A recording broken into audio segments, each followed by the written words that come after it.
Hello and welcome to Is This England, a show where we talk about old England games and ask just how England was this. With cases of tournament fever on the rise, let's pick up where we really left off. No, not that game.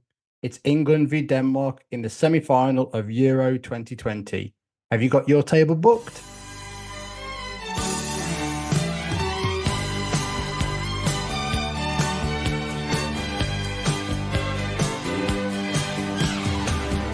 You may be a stranger, that's what time can do. Baby, you mean everything to me. Okay, this is a biggie. This is a modern classic. I feel like we've done a relatively. I feel like we after the McLaren, we haven't really been prolific by any stretch of the imagination. But yeah, we're erring on the side of like good England, and this is Yeah. well, this is the biggest game England have ever played that we will watch again Yes. from our lifetime. I just had to think then. We What haven't was watched it? the 66 final, but that was before our time. I mean, yeah, that's the before time. It doesn't really count. We're not going to really go back. We've done a game from that tournament, but it's like again, it's just like it doesn't just go. Oh, I remember when I was there, or when someone was born, or whatever. And we're never going to watch the Italy game, so Never, under no that's fine. circumstances, No, unless we had like a Patreon and people like paid an exorbitant, whatever that word is, a high sum. yeah. So feel free to go and set that up yourself, guys. If there's anyone out there. Hello, hello, uh, London. anyway, let's have a look at the time capsule because it's Euro 2020. That means the year is 2021 We because did it. some weird shit happened. Yeah, we did it. We got to the other side. Did we find it kind of hard to pin down to one thing for this year each? Because I feel like we just put a best of.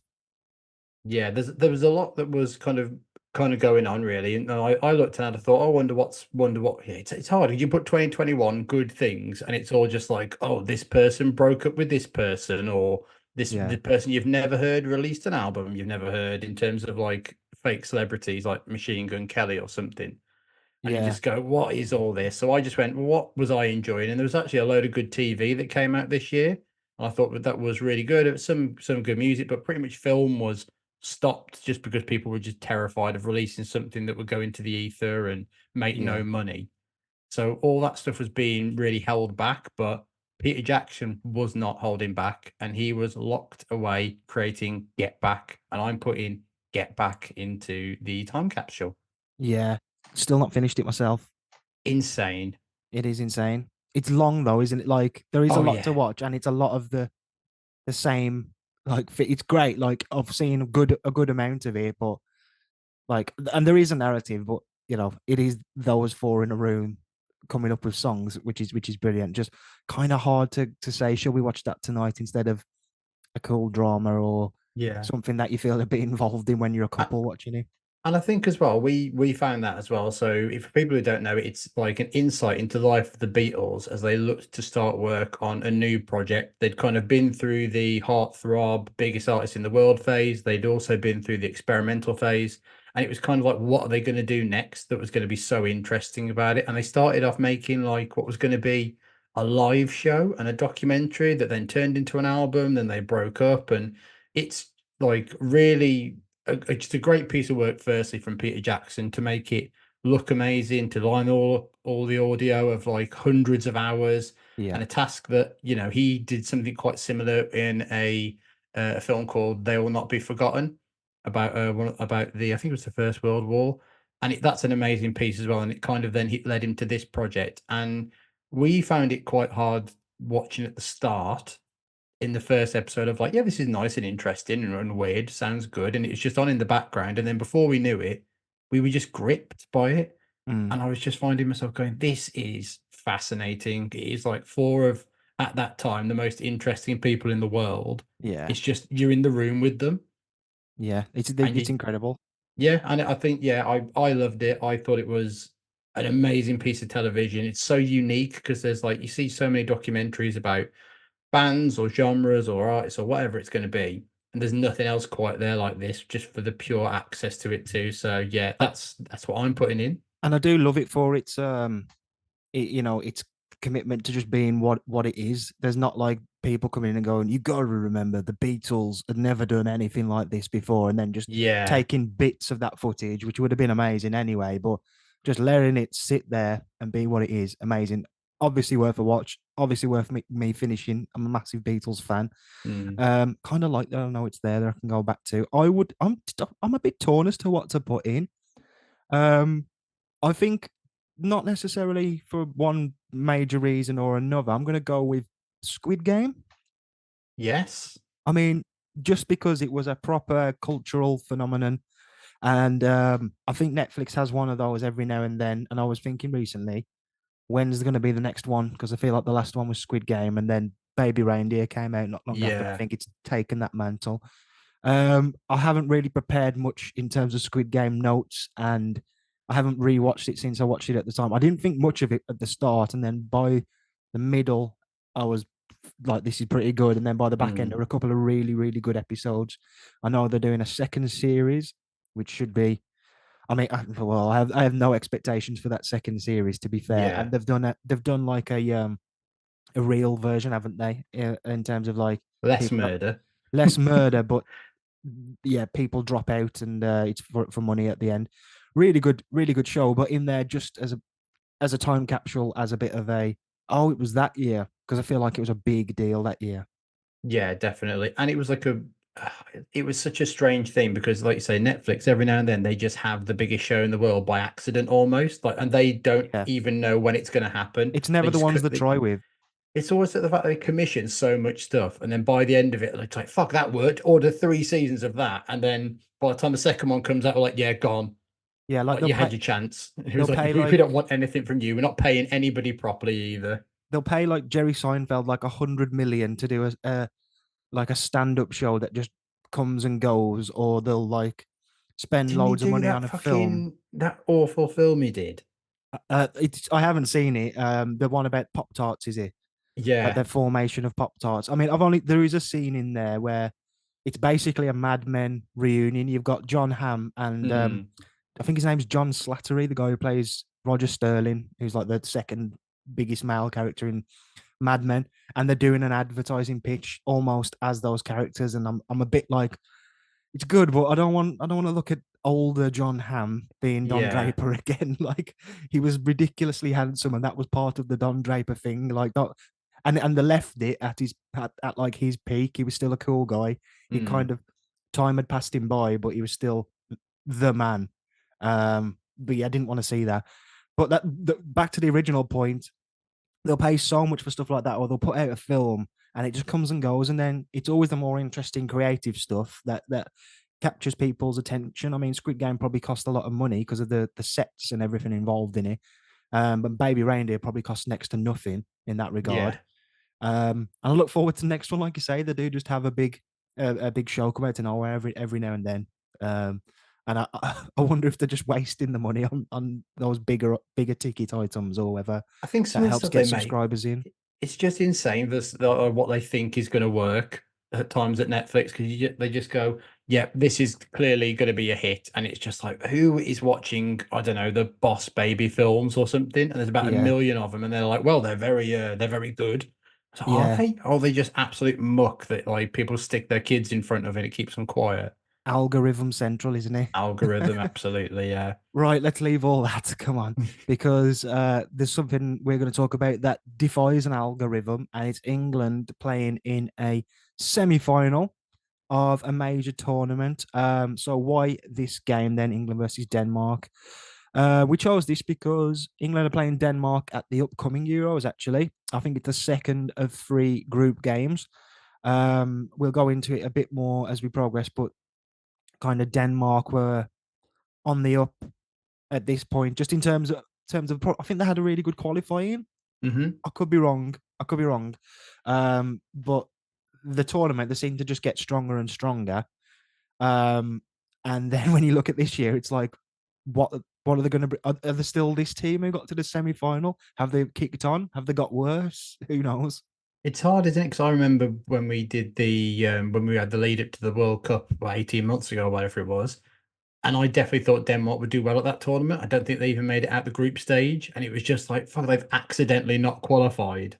Like it just Yeah, felt yeah. like it was just like, okay, it's Denmark. They're gonna. I'm pretty sure I thought they'd finish above France. I mean, stupid, obviously, but like, it's their own fault they didn't. And I don't really know where they are at the moment. I'm going to be really interested to see what some of the previews say about them. I know they've obviously got a few new players in terms of like Hoyland, who's come on the scene more. Ericsson is ever fading by the minute, the more you look at him when he plays for Man United, spoken really. spoken like a true Man United fan, yeah. Yeah, exactly. So yeah, it's an interesting time for them, but I think this is the best Danish team in my lifetime. I wasn't, really watching football in 1992. I absolutely wasn't when I think back about it. I'm, clearly not being under 4 years old. But Yeah. yeah, I think this was a team that just really, they were just so organized and exciting, which was like quite a hard mix. And obviously a very kind of emotional story behind it, which we'll get into. In terms of build up and the state of wider football, we did a lot of this around the Germany game, which is I can't remember which episode number it was, but if you want to know more about the year of 2021, aside from like Netflix theories and the Beatles, which probably got mentioned on that actually, you can go Mm. back and listen to that so we can focus on um, England and Denmark. I mean, in a nutshell, COVID, taking the knee, politicians wearing football shirts, Jack Grealish fever. That's all you need to know, really. That's the That context. they're the spark notes. Yeah. Right then, should we start with looking at England? Yeah, when we last left England at the tournament, they had launched the biggest monkey off their backs in a generation. England had beaten Germany at a tournament in a knockout game, and it was the first time it had happened in 55 fucking years. Yeah, I mean to quote Michael from Alan Partridge, they hoid that monkey in the sea because it had nicked all its fags. Um, yeah, I mean, amazing. 55, and yeah, that was a game we've obviously done, but relatively confident-ish going into it. Then it happened, and then you think, well, the sky is the absolute limit here. Hmm. Um, crowning achievement of the Southgate era probably still stands as the crowning achievement of the Southgate era. Um, do you remember much about this kind of time? The Germany game, maybe we must have spoken about that actually, right?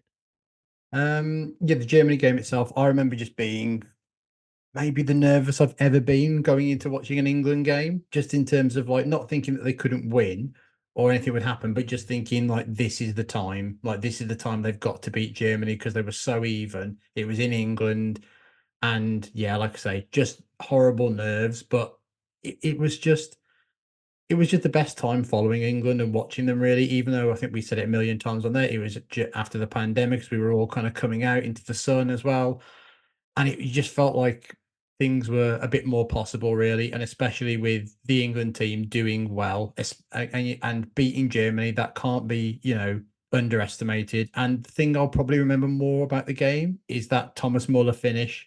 Every Mm, time I watch him going through on goal, I am expecting it to go into the bottom corner, and it just still doesn't. yeah, I mean, yeah, I thought really well put there about just being a great time. You see footage from this time, and literally, I'm just like, how does that much beer get served or like stored or like how did everywhere not just run out? There's just streets of people with cans and stadiums and like entire cities full of people and everyone's drinking and it's just like the magic that's without even talking about pubs. Yeah, It's crazy. How that did is it just. the stock take must have just been insane. Making money hand over fist on the ale. I know. Well, again, and that was what was so interesting about it, and I guess why a summer tournament is so good because in theory, you've got less responsibilities because you can just go, oh fuck it, I'm not doing that. I'm going to go and just enjoy myself, and even just going to the park on the occasion, like England are playing tomorrow. Let's just go to like a field. let's just let's Yeah. just let's just go and have a beer and just try not to think about it. Yeah. So back to the tournament then. Obviously, England's mood and spirits are high after the German game. And they get even higher, really, because the rest of the tournament is a bit of a strange one. So coming in, France were world champions and much fancied to repeat what the generation of 98 and 2000 did. not the generation of 98 and 2000, because that would probably be this France team that we're talking Yeah. about. The World Cup 98 and Euro 2000, that team, they won both those tournaments, golden generation. Big favourites. They were drawn in the group of death, though, against Portugal, who were, funnily enough, the reigning European champions, Germany, aforementioned, and Hungary, who I think were one of the hipster picks around the time. I think so. Yeah, I think they very quickly became that because they were just so interesting at the tournament. I don't think they lost a game. I don't think Well, they so, lost a so they game win. They win the throughout. tournament then. I think they went out on like having drawn all their games from memory. Okay, okay. So yeah, That was like a smart riddle then. ass. Think about the words. France would qualify top of that group of their death, therefore strengthening their kind of tournament favourites moniker. Um, who's Monica? Sorry, that's a joke from. From Friends. No, it's from oh bloody hell. Peter Serafinowicz show on YouTube. It's very funny. Anyway, top of the group. So they missed England and would instead play Switzerland. So that's good for France and good for England, I guess, because you want to keep the best teams apart, really, don't you? Yeah. Well done, UEFA. That Switzerland game then. Switzerland took the lead 15 minutes in before 3 goals in 18 minutes saw France turn the game around. However, Switzerland weren't done. They staged a remarkable comeback to draw 3-3 and take the game to extra time and eventually penalties. Is this a Paul Pogba classic game, like good Pogba? I feel like he's It is a classic Pogba game where he scored an absolute screamer and then was caught on the ball for the equaliser. yeah, oh yeah, literally. I think he was really good in this tournament up until that moment, wasn't he? Yeah, I'm sure he'd done I well in the think group. he played pretty well, yeah, but it was that classic thing of as soon as the equaliser in and the first cut from the Switzerland player celebrating is to Pogba with just hands on his hips, almost just Yeah, looking around just to be like, well, what did you want me to do? just why did again? You could tell it's two Man United fans talking, but what was his obsession with like? I can hold off 4 men. I don't want to turn around and pass the ball. I want to stand here. Like, did he think they would just run into him and bounce off him, and then he'd have all this space? Because at some point, you're probably just gonna have to pass it or take on 4 people anyway. And he could do that. It's Yeah, it's mad, really, from you think this is 3 years ago of where Paul Pogba's career is now in comparison to them, where he's just basically not going to be able to play football for X amount of time because of drugs. I saw the worst rumor ever that he's a potential link with Wolves. Yep, I saw that in a Wolves WhatsApp chat that I'm in for some reason, and it was like, yeah, he's following Wolves, and I'm like, that is an error. Yeah, yeah. So the game against Switzerland for France went to penalties. Both sides had scored all of those penalties until Kylian Mbappe stepped up and missed, knocking France, the favourites, out. I remember watching that game as well. This is the kind of I was going to say no. I'm just going to say stuff. You can guess what I was going to say instead. This is the kind of stuff that gets me so excited for a tournament, and I feel like the last two have really delivered in this sense of like Hmm. these sort of games, even giving you the moment where you think, oh, this could be an upset. But I feel like yeah, this tournament was pretty good for it. I What do you think think of so. the whole? Was surely Mbappe should be the first penalty taker? Is my thought. You'd think so. There's a lot of like chat about who should take what penalties and who feels confident when. I mean, it was recently the anniversary of John Terry changing the penalty order for himself to take the winning penalty in the Champions League final and then missing. Oh So yeah, like, and this happens a lot. I think at the last World Cup, Neymar put himself down for the fifth penalty taker, and then they didn't even get to him. there was a So you Ronaldo one like that as well. I think before yeah, yeah, Cristiano and Ronaldo. and I think it's really difficult with that. Like you say, there's clearly an order of confidence of what you want to do, but surely someone like an Mbappe, your key person, you've just got to almost override them. And I know that's easier said than done with Kylian Mbappe, who basically ran PSG for the last 2 years.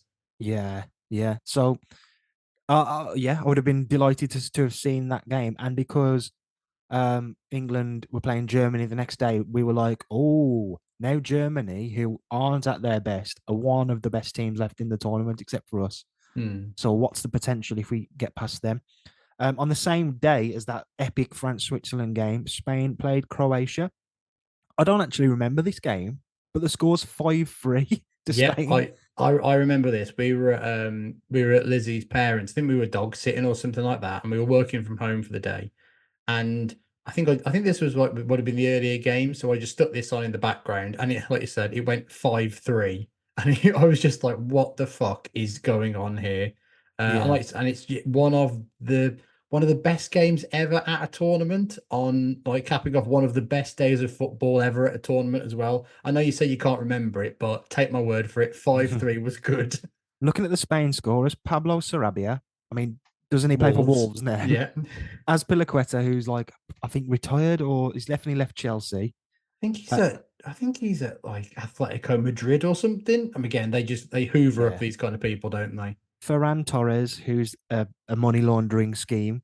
Indeed. The much derided Alvaro Morata and Mikel Oyarzabal. That is not prime Spain goal scorers, is it? No, no, not at all. This was the first No tournament offense that to had Sarabia, these. by Yeah, the well, way. a little bit. And there was like this is one of the first tournaments that probably had like million substitutes rule as well. So you Yeah, would find these absolutely insane people popping up with like big goals.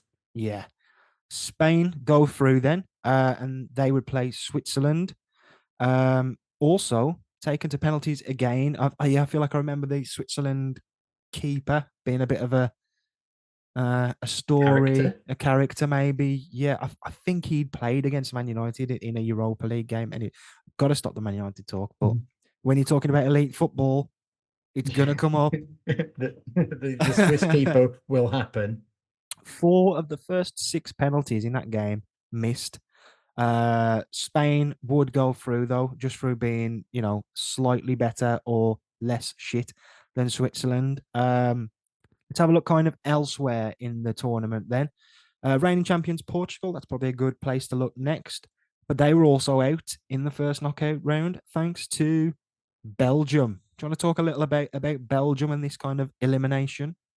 Yeah, yep. So Belgium had come through the tournament, or come into the tournament as world number one, winning their first 3 group games and dumped Portugal out. You're However, joking it that. I Don't you know. think they've been world number one for like a decade or something like them and Brazil? It seems like it's always those two, and they've not won anything. I It's mean, just Brazil have won anyone stuff. managed by like Roberto Martinez. Like whoever he's managing, they are world number one and they are out at like the first possible chance. Yeah. Be interesting to see. They must be in the Euros this year, Belgium, and I'm presuming I'm not going to recognise half of the team compared to this so-called golden They generation. just keep going on, don't they? Like because everyone was like a lot of like the De Bruynes and the Lukaku's and all these players were so young when they started being real big superstars for Belgium. They're just still going. So obviously the Lukaku's still there. Obviously De Bruyne is still there. You do Yeah, feel like maybe it is like some of their last chance, but like that keeps being Vertonghen, said. He's not Vertonghen, there. He's not there. Surely, Toby Alderweireld, fuck Courtois off. will be there. Courtois a bit. Well, I don't know. Is he injured? Maybe I think because he's Madrid's keeper, isn't he? I know, crazy. It's just mad when you look at them. But like I said, tournament they came in as world number ones. They were out as well by the time England would play their next game. They went out to Italy, who produced a vintage tournament performance to send out another golden generation. So Italy buggers again. But I remember watching the Italy Belgium game and being really happy that Italy were doing well because they hadn't been like what people would say is stereotypical Italy of, oh, they score and they sit back and they defend and whatever. They had the defensive part right, but they were so fun kind of going forward as well. Yeah, yeah. No, I never saw Italy coming. Didn't really fear them that much. I would have preferred them to go through instead of Belgium. Um, Quarterfinals, England would play Ukraine. Have we done this game? No, I think we were No. going to look at it, and then it was just I think we looked at it a bit closer and was just like, not much to say really because Yeah. of what followed really. But yeah, Ukraine had they progressed following a 120th minute winner against Sweden, which took place straight after England v Germany as well. Yeah. I don't remember if we watched that together or if I'd gone by that point, but we definitely met up after the England Germany game. I think you were in the pub for a bit, yeah, by the time that game was Oh on. yeah, I've been in the pub for a bit, mate. Yeah. Um, So the Ukraine game, as you say, there wasn't that much to say. I think we were keen to not overplay how easy it could be. Yeah, yeah. I think it was seen as like any England fan with more than 5 brain cells was just going to be like, it is not going to be an easy game whatsoever. Yeah, that's the also like the pessimist's take as well, isn't it? You don't want to just be go. There's never going to be a tournament game when I'm going to go a knockout game in particular. I go, this is going to be easy. I Yeah. think was it Senegal we played in the World Cup. Yeah, and we've got a podcast of that. I'm sure I'm not saying this is going to be easy. Maybe I No, said and it off I mic. think that's the thing because you get everyone who isn't English just going arrogant England, think they're going to steam past Yeah, whoever, but and then they're also playing down a lot of England's opponents as well, going, well, you got to beat these 9-0 or else it's a disaster. yeah, It's yeah, like, yeah. well, maybe let's just be sensible about this. I think the reasons we'd have said at the time would have been England's first game away from Wembley in the tournament. So they played in Rome. How are they going to manage, traveling a bit?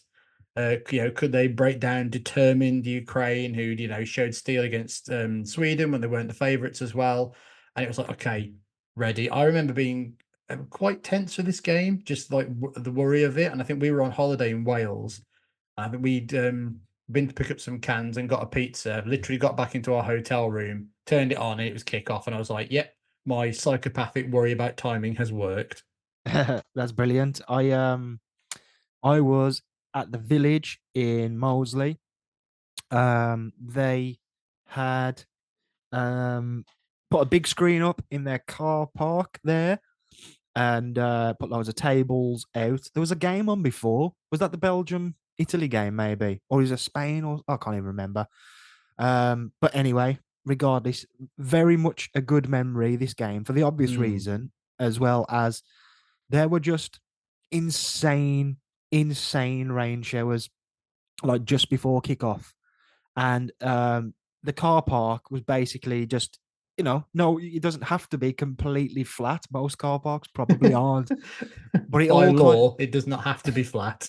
but like this exposed the lack of flatness on that car park. This rain, and it was just a huge puddle on a slant. So like you could get to a point where you would be out of the rain, like going up to sort of your ankles, but you wouldn't be able to see the telly then. Your ankles. Honestly, it was ridiculously deep. Like you would be sat, we were sat at the table, and then it was just like, no, this isn't happening. So everybody was stood on the tables outside, which were all wet. And like, you did just have to brave it if you wanted to go to the bar. You just have to be like, That right, is well, wild. my shoes are fucked. Um, but yeah, what? So you got back just in time for kickoff, and then just a couple of minutes later, Harry Kane scored. That was his second goal of the tournament, so he's starting to ease into it a bit here. Harry Maguire scored the second a minute into the second half before Kane got England's third, and Jordan Henderson. You know, I'm trying to think of the name. He will not be forgotten. Yeah, lest we forget Jordan Henderson. Yeah, a good performance and the easiest stress-free path to a semi-final you could have ever imagined. I mean, I think that we got to the semi-finals in Russia, and that was the Colombia game, wasn't it? I think yeah, it's weird because England have had in the tournaments we've been watching, the 3 tournaments under Southgate so far, 2 of them England have got to at least the semi-final, and the first knockout game has been harder than the quarter-final, and it's been Yeah. that thing of like, right, this is really difficult because you had the Colombia game where they got through on penalties with all the drama that went on with that. You then had after that the Sweden game, which was just like really difficult game for England, then just became very easy. And this was kind of that next level of fuck, Germany is going to be difficult. It's tense. And then literally 4 minutes into the quarterfinal, Ukraine, it's like, yeah, it was never a worry. And I was going to say, well, this is a conversation that's been had a billion times, right? And I don't think any of Southgate's success does have to come with a caveat at all, because all you can do is beat what's in front of you and do what you can, and he's done really well. But really, the way tournaments have opened up for us, with the exception of the World Cup, so Russia and the Euros, basically, is like nothing I've ever seen before. Really, Hmm. like Germany not at the best, then Ukraine and Denmark in the quarters and semis is amazing. Like Colombia and Croatia, is something you would take in a World Cup as well, where there's the possibility of Mm. drawing South American teams. Like, I'm glad for it because I feel like we got tough draws throughout the 90s, 2000s, and I think we had some tough groups in the 2010s. But it's just been nice to be able to think ahead for over those summers and think like, oh right, okay, we're on the right side of the draw for once, and maybe that's because we've been winning more games and doing better in our groups. Maybe it's because there's been surprises. Maybe it's because international football's a bit more level. So really, these lesser teams aren't as lesser as you'd think. I think there's just been more surprises in tournaments over the last couple of tournaments as well, the games, because it's just been like so many teams drop out at certain stages, and then all of a sudden you just go, fuck, they're out, they're out, they're out, they're out. And it's like you would have played these teams if they'd have been good enough to get past the That's team it. you are playing. So it's Yeah. like, well, they are technically a better team than this one in a tournament so far. So that's it. That's all you can say, really. And I think Denmark is a good example of that as well, where it's like, God, you take it in a semi final, wouldn't you, before the tournament? But the tournament it is happening. It's not before the tournament now. Like When they've it had a good yeah. tournament, a When it really good rolls one. around, try and tell me that it's fine.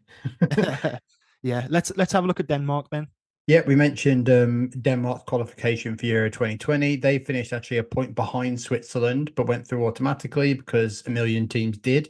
They Yeah, were drawn against Belgium, Russia, and Finland, and it was Finland who they opened the campaign against in Copenhagen. So I think they had two games in Denmark. This is why I don't like all this. we didn't Oh, we mention just goes actually, everywhere. or we might have mentioned that England played Ukraine in a different country. Was there any like? I feel like there was a moment where if we would have finished one way in the group, none of the games until the final would have been at Wembley, or maybe one of them. But obviously we got I quite think England lucky. just I think England just bought a lot of them, didn't they? So I think it was a case of actually I think both semi-finals were in England. I think the quarterfinal we mentioned was in Rome. So yeah, I think maybe there would have been another one somewhere. I remember before all of the incident happened and they had to rearrange all the games from locations, England potentially would have played a game. It may have even been the Germany game in Dublin. I Yeah. mean, Oh, come on. my word. I mean, you'd have Yeah. never seen so many pro-German people in Dublin in your life. we did we did kind of the equivalent of buying like extra seats around you on a plane just so you know you Yeah. don't have to sit next to anyone. And you know that was a big risk really because no guarantee that we were going anywhere. I was very down on our chances of this tournament going into it just because I thought the mood was so weird And around the and whole it gets taking the knee thing, and the fans wouldn't be behind England when the tournament's in England.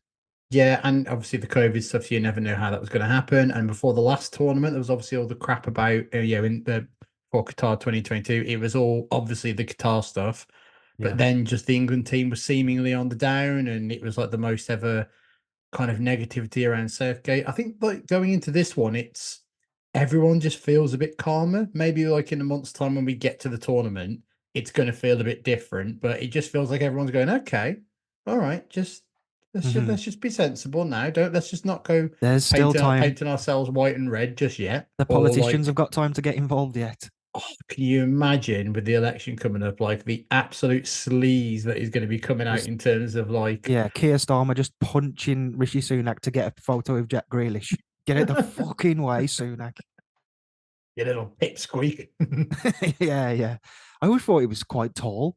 It's What, mad. Sunak? When I saw like when he first came on the scene, like, to people like me, like I wasn't following his early MP days, Hmm. but like I was like, he's a tall bloke, isn't he? And he's so not a tall bloke. Yeah, that is absolutely the campaign behind him and the team just being like he's not allowed to stand next to things. It is Vin- just all in like the distance of a door or something. he would not get a push from Vince McMahon, would he? No, not at all. He'd be like that little beer can that Andre the Giant used to like hold up and just be like, this is a normal man. This is Rishi Sunak in Andre the Giant's hand. Uh, back to Denmark. Denmark then. Yeah, this is a glowing review of their tournament. I We know, haven't even yeah. started, so it was Finland in the first game. Yeah, Finland the first game in Copenhagen. Obviously we kind of know what happened. Like in the Finland game, it was 43 minutes in, and the game was called to a halt due to Christian Eriksen collapsing on the pitch and suffering a cardiac arrest. I remember where I was in the pub at the time, and we kind of just had the game on in the background, just like half watching it when we were going to go see a mate's gig. And then it was just like all of a sudden it just stopped and everyone was like, oh, someone ran on the pitch, or like, is there a dog on the pitch, or like what is it? Just all of a sudden just stopped all like really quickly. And then it was Yeah. just everyone rushed over. I was like, oh God, has it been like a head injury or something like that? But yeah, it just happened all of a sudden. And like watching it back, you just see like Christian Eriksen just kind of slowly sits down. And it So is, yeah, really difficult to watch. at the time, I wasn't watching the game. I was at family barbecue and the TV wasn't on. We were in the garden. I hadn't checked my phone for a bit, and like all the group chats were going, and like my brother was like messaging me saying like, I think he's dead basically, Mm. Christian Eriksen. And then I was like trying to keep up with it, and it was it's almost like bloody football trying to keep up. No, it's not about that. It's not about that. Yeah, Like, yeah. could you just leave the Denmark Finland game alone? But I think uh, I've seen it since, obviously, and it's so scary. I think they do a really good account of it on that World Cup Champions of the World documentary, wherever it is on Netflix. Yeah, yeah. Yeah, which we both have our Netflix getting another plug. we both have our own opinions on that docu. I'm not saying we have different opinions, but like Yeah. you've got a very interesting theory about what that shows about the state of footballers. That It's they're just all so many of the people on that, especially the footballers, are absolute bitches. just The amount of sensitive. yeah, just the amount of time, just like because you see, like the access to it is incredible, and that's what's more interesting rather than the drama of what that documentary shows. But in reality, there's so much of like little pettiness from like Messi going up to Vegas and slagging him off, and like everyone is just on an absolute They're getting knife edge. they're getting rattled, aren't they? Left, right, and centre So over many nothing. people. There's so many people. And like England barely feature on that documentary because I think it was just like they seemed professional. They went out the end. And like Yeah, everyone else is just fucking fighting and pushing each other. Even the journalists. I think it's Julian Laurent is like going absolutely mad. I think it's in the England France game. He's losing his mind, like celebrating as he's being a journalist, covering his French team. And then in the final against Argentina, he is like screaming at somebody like an Argentinian journalist to sit down and be professional. And then like when France come back into the game, he's gone again. but And that it's is the like, rule, isn't it? You don't celebrate if it's your team if you're in the press box. So yeah, he's out of order there. yeah, exactly. And it just shows like people have all these standards and things like that. And like, oh, it shows you're a winner. Well, it doesn't show you if you're a winner if you're a journalist, like in terms of like celebrating your own team, which you shouldn't be doing, like you say. It was Yeah. just yeah, madness. But yeah, it really covers the Ericsson incident in that documentary really well. I think it was the captain, Fabian Kier, is it? I think it's Yeah, Kier. Yeah, it shows him because I think he went over to Ericsson and actually like gave him first aid and was able to kind of like keep him stable. I'm looking at the I- picture now and like actually got like a little shudder and a chill looking at it because they yeah. make like a bit of a shield around him, don't they? Yeah, yeah, they do. And incredibly, by the time Ericsson left the pitch, he was conscious and taken to hospital. Well, there was And a picture going around of him on the stretcher, and like an eye was open. He looked like, we can kind of laugh slightly about it now, but it looked like he'd yeah, just woken up from like a drunken nap or something like that. It's like, what the, like his yeah. t-shirts all like too rolled up or something. I was like, Well, oh, that put was that down. such a relief to have seen that picture at the time. Yeah. Um, and what happened with the game? Then they must have stopped the game. So the game stopped and all the players went off the pitch. And then later that day, the Danish players and the Finnish players were brought back on to play the game, which is just shows you that like this kind of stuff, it waits for no man. It is all about commerce and playing Yeah, the game. Well, this is going to really mess up the bracket if we don't, get these and humans just on the pitch to do this. the logistics as well of getting all those people who've paid money. Like no, but none of the individuals would have cared, but like redoing the game would have been an absolute pain in the arse.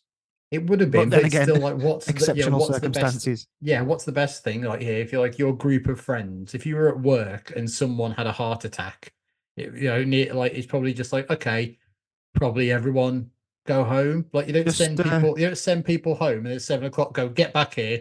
yeah, UEFA are the just conscious of this deadline that's Yeah. kind of Ooh. looming, and I don't want to be that guy, Mm. but I am conscious of it. Yeah. Uh, Yeah. but there you go.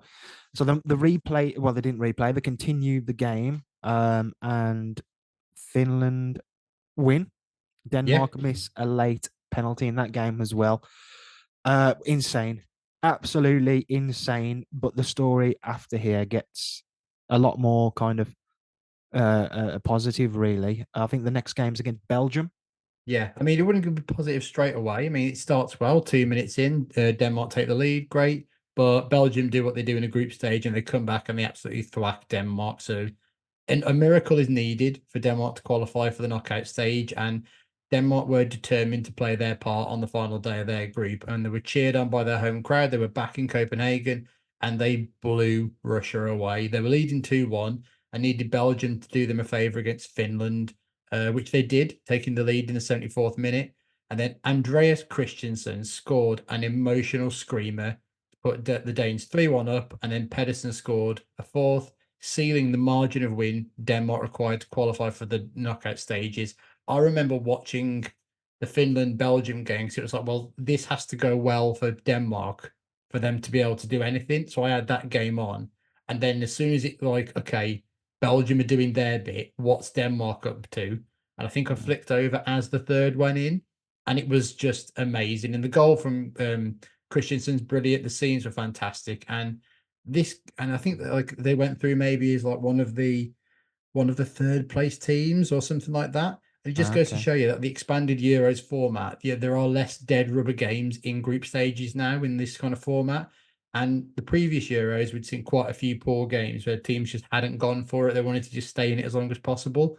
But then this just shows that if teams go for it, even on the last day, if you've lost your two games, you can still go through, and that's like memories for your fans and for Yeah, yourselves, really. I think that the fact that Denmark would play Wales in the next round is proof again of that. I mean, Yeah. the expanded tournament system has really helped Wales, and they've not just played their part, have they? They got to the semi final in one of the tournaments. I'm not even sure if that was expanded one, but yeah, like and as you say, cross that over with the talent kind of ceiling being higher for the lesser in inverted commas nations, then you do get Mm. some interesting stuff thrown up. So maybe UEFA really good, which Yeah. is kind of like what I don't mean that's me being facetious, but at the same time, the Champions League's change in format as well on paper sounds like crap, but I'm going to wait to see it in action before I judge because there's so many things where I've gone, oh, why have they done this? Why have they done that? I think And it's then just it it's just works out all more right. games, isn't it? It's just more games, Yeah. which is what they're after, which is what this is, and it's getting more countries involved at watching a tournament and being invested in it. In reality, it is just football is great, so And in, this will just happen in terms of it will be interesting to watch, but in reality, they're just doing it for get more money into this well, coffers, that's it. please. In reality, like you say, it's what's going to make more money when every company in the world would sponsor a tournament. What's going to make more money? A 24 game tournament or a 36 game tournament? You've got 12 more games with like 4 or 5 sets of adverts on telly. Mm. That's just in one like the financial rollout from 12 games is probably in the tens of millions, But if this not is more than that. one of the few examples of actually making tournaments better almost by Yeah, accident, I guess, because they are making every game mean a bit more and there is a yeah. bigger threshold to go through. And that extra one round of games makes the group stage so much more interesting now. And the only danger you've got is now you look at the Champions League. I mean, probably from the quarterfinals onwards, it was amazing. And the games were really interesting. Even the first knockout, people were just like, right, let's get through this. Oh Come yeah, on. it always is. The Champions League semi-final is the peak of football every Yeah. time. They just produce classic games. But yeah. Anyway, this is Denmark. They play Wales, as we say, and very, very easily swap them aside with a 4-0 win. Um, yeah, Gareth Bale probably wasn't happy about it from probably memory. probably slagged off England in the process in the Yeah, build up yeah, about it as well. I remember watching part of this game and it was a proper beating. Like Denmark just felt like they were so many levels above Wales, and all I can really remember is like Danish players just running past Welsh players and like the Welsh players just being clattered on the floor, like especially in like the penalty area, just falling over and then them just cutting it back and scoring another goal. the game just really ran away with them. Really. Yeah, good on them. Um, Up next for a place in the semi-final of Euro 2020 was the Czechs, who had gone under the radar a little bit in qualification and I guess the tournament as well. A little bit of trivia: they even inflicted Gareth Southgate's only ever qualification defeat on the way to Euro 2020. I mean, that's Um, wild. why didn't we qualify as just hosts? Yeah, why weren't we allowed to just be hosts? Well, yeah, I guess we weren't actually hosts, where we just had like a lot. This was they didn't stick with that one, did they? This one's in No, Germany. They didn't stick with like having it in multiple countries. I think yeah, it just did it. I just don't think it worked because you don't get like the buy-in from everybody. You can sell like big rounds of fixtures, and they'll probably do it at another point, and they'll find the break even of actually making the money off it. But I just didn't like that form, which I know we've mentioned before. So Yeah. Denmark would win that game 2-1, meaning they were in a tournament semi final for the first time since they won Euro 92, as we've discussed earlier. But anyway, back to England. England's a much better story than that. Incredible, could be a film story. yeah, The country, as we mentioned earlier, absolutely loving life. The games are at Wembley. The team's great, full of the best lads. The kit's smart. The vibes are good. Jack Grealish is there. Do you have any? Well, we've kind of got a little bit of a checklist together, haven't we? For here's what to look out for, and if these things are being ticked off, England are doing well in tournaments. Aside from obviously the results, which just give you that. I feel like one sign that we're doing well in the tournament is you see a lot more of the "we're gonna do it anyway" from Barry. I feel like yeah. that just he always and a lot more of him in general. He'll be like England are doing well, and Barry's at the bloody I think box park. you see the clip a lot in terms of like right, nobody get excited and the clip plays, That's probably it. Yeah. but what you actually get a lot of the time is almost like live versions of him just somewhere doing it, and it's just like fuck, that looks amazing. And like in my head, it's like Wembley Stadium he's at, and really it's just like some like a club somewhere or whatever. But yeah, you definitely get live renditions. I've still not Um, been to a karaoke. I'd love to go. You know, yeah, I think it would be really interesting. I still don't really know what to expect apart from him just singing absolutely leathering karaoke. it. Yeah, Yeah. yeah. Uh, do you got any notes for this checklist? Yeah, there's a few, isn't it? It's greeting and leaving teams calls with "It's coming home." That's always a nice tick to have. The general kind of professionalism going out the window a little bit at that point as well, isn't it? Yeah, totally. But it's just like long conversations about it as well. Like, right, we better bloody do some work here. Yeah, Ordering classic Hooky England shirts, that's always yeah, a good sign of it. And actually seeing them in the wild of like, yep, that's not real. Great to see. yeah, and you know, thankful for quick delivery times Oh, forever. Yes, the lads do a great job. because you don't want them to come before the next game when we could go out. Yeah. After the next game when we could go out. Sorry, yeah. Reminds me, must look on some websites for a shirt before I go out as well. Yeah, I'm doing one. I'm getting the home one for this year. Nice. I've put Southgate trends take over as well. There was the waistcoat 2018. I think it was this kind of clipped knitted tie with like the little Hmm. dots on it this year, which doesn't seem like much, but I remember Ian Wright rocking it and going, "Yeah, I just love Gareth, man. I just love Gareth." And you can still buy that tie from I googled just Gareth Southgate tie, and there's like a website which does like a really nice version of it. I'm so buying it. I'm so because I got a couple of weddings to go to this summer. 100%. Do you want to have a wager? What do you think Gareth's because it could have been easy for Gareth to stick with that waistcoat throughout his career and become a parody of himself.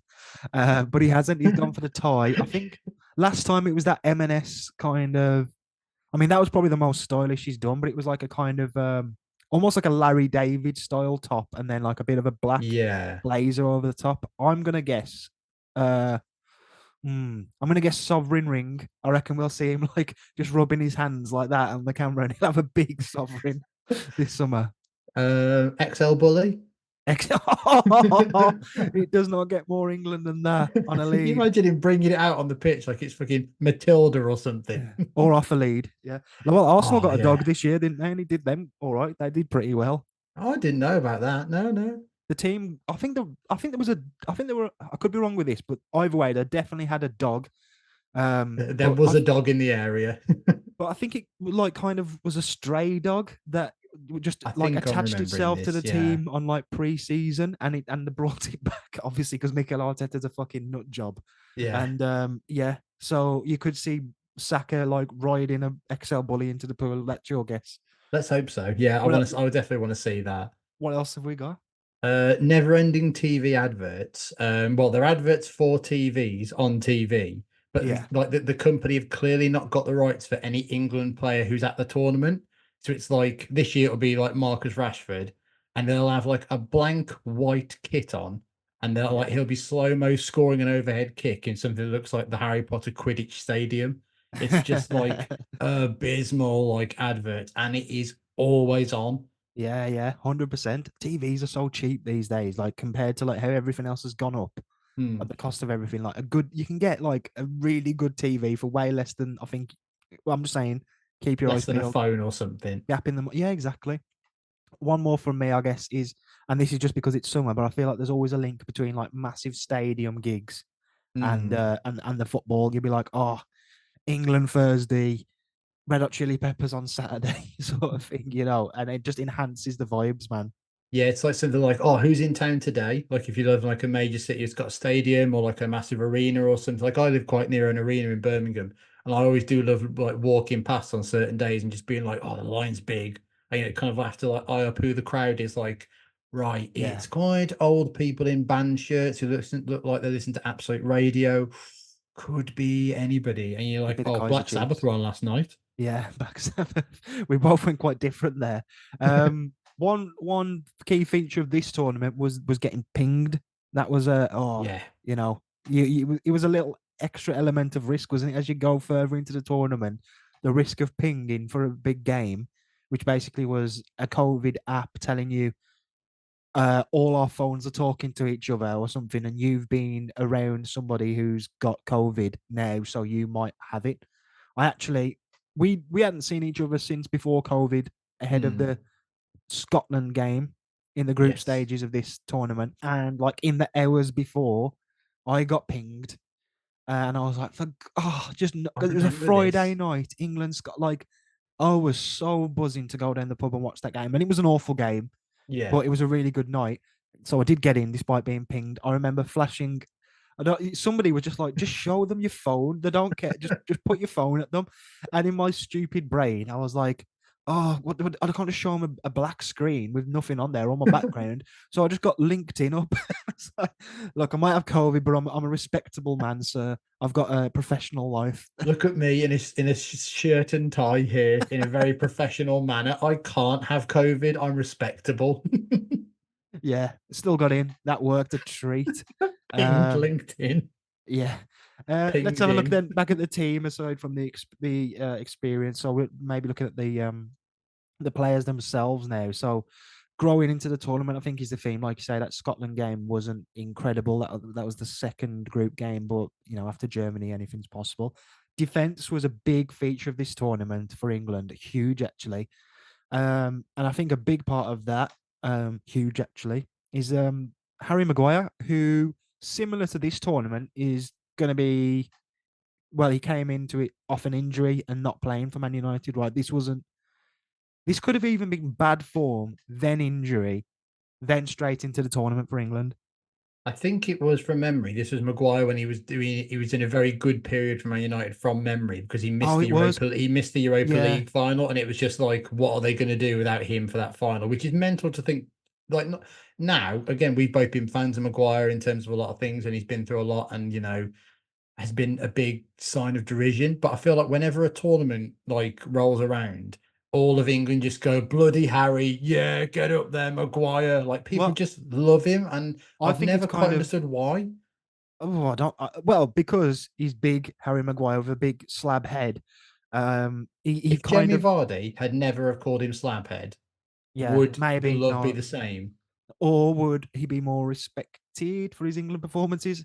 I just want to make the point because you say we've both been fans. I've been very much on the get rid from everything train, and now I'm not on that. Partly for England because I don't think we've got an alternative. Partly for Man United because I think you got to kind of respect his availability and just the shit he's gone through, and to not really like let that consume him. But the thing is always Maguire's good for England, but I Mm. still actually think it's underrated how good he's been for England. If you were to probably watch all of these tournaments games from 2018 through to the France knockout game in Qatar, like he was always one of our best players. Like Yeah. again, to mention that Scotland game, or there was the USA game in the World Yeah, I was Cup, going to say the USA game and that we everyone watched was together. going Yeah. like, "Oh, he was the only good player out there in that game," and he was great in Russia, like really good in Russia, Mm. really really good in this tournament, and one of the better players alongside Bellingham at the last one. So I really hope it does continue, but we'll see. Moving on to the midfield players, Declan Rice and Calvin Phillips were the duo. I'm trying to think back to the previous tournament. Would that have been Henderson? Just Henderson?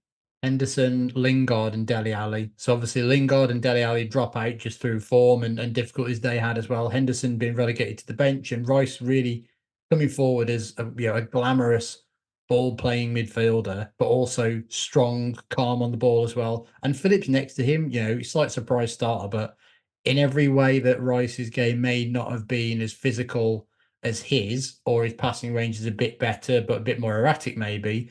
Phillips was the more calmer of the two, and he just complimented him so well. And as the tournament went on, I remember on the first game just going, bloody hell, what's he starting Phillips for? And I think Phillips set the goal up in the first game, maybe, Yeah, and he he was did. just really, really good. And a solid two. It's a shame that Phillips's career has kind of gone the way it has now because it has left such a gap because that was for at least one summer just as good as it could get for England, really, with the makeup of the team. There's a couple of players whose you can say careers have gone where you probably wouldn't expect. Raheem Sterling. So for a long time, kind of underappreciated and sometimes even like the hate figure for England fans. I think that's fair to say, to be honest. Yeah.